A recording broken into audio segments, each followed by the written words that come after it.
say I'm a dreamer. I'm not really influenced by other songwriters at all, much more from poetry and literature and TV and magazines and just things that I do, stories I hear from people. One thing from that was I read an article about a woman, an old woman who was about 65, who killed her lover. She was in the south of France and she was sent back to England and tried. Had she been tried in France, it would have been a crime of passion. But as it was, I think she was put in a lunatic asylum.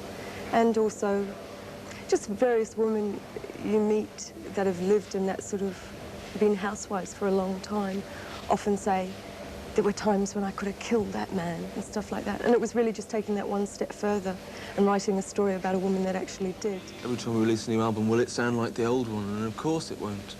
I think we'd be fools to make the same album twice when you can play the first one twice. As with making a record, I think we try and keep it fresh. We try and look for new angles, new ways of presenting, which is basically Joe's pigeon anyway, you know, and although he denies it. Yeah. But that's what it's all about.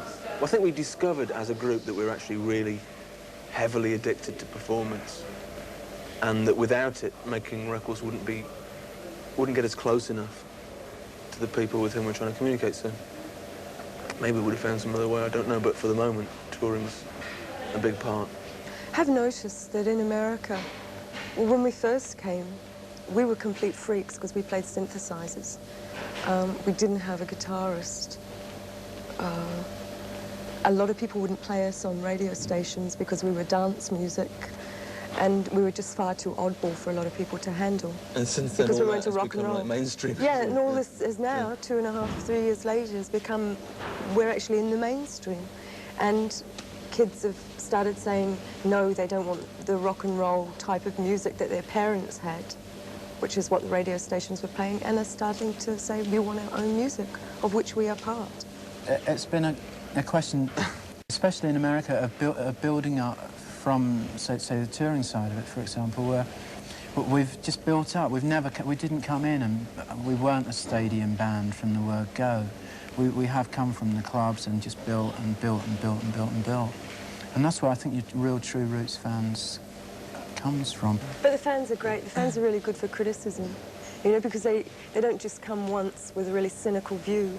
They come time and time again, and they watch your performance bit by bit, and they watch you growing, and they watch you changing, and they'll say that they learn to come up to you and say, look, I don't like this, I think that's really bad, and they say good reasons why, and things like that. So in that way, they are. We have a great fan club too, you know, which we use actively to filter all that information through.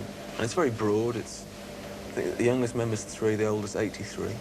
One of the best things about playing live, and I think this is what keeps you doing it, is just standing on a stage and seeing people that are completely diverse, ages, races, style-wise, everything all coming together and gathering, and then focusing on one thing for an hour and a half and enjoying themselves together.